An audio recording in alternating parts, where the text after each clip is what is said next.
Cosa vuol dire avere 1,5 metri di statura? Ve lo rivela gli occhi e le battute della gente. Ho la curiosità di una ragazza irriverente che si avvicina solo per un suo dubbio impertinente. Vuole scoprire se è vero quanto si dice intorno ai nani, che siano i più forniti delle virtù meno apparente. Tra tutte le virtù la più indecente.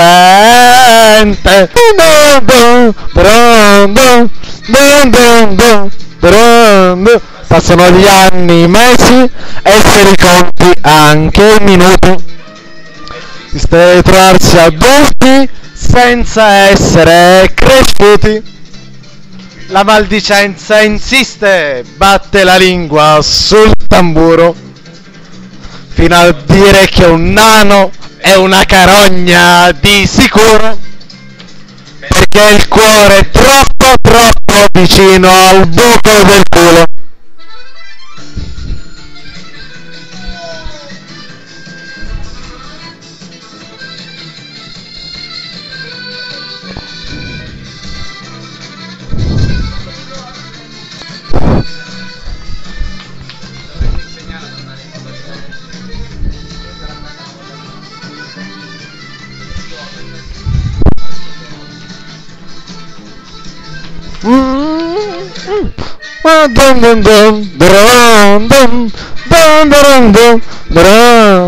Fu nelle notti insonni, vegliate al lume del rancore, che preparai gli esami, diventai procuratore, per imboccar la strada che dalle panche d'una cattedrale porta alla sacrestia, quindi alla cattedra d'un tribunale, giudice finalmente, arbitro in terra del bene e del male. La mia statura non dispensò più buon umore a chi alla sbarra in piedi mi diceva vostro onore, e di affidarli al boia fu un piacere del tutto mio, prima di genuflettermi nell'ora dell'addio, non conoscendo affatto la statura di Dio.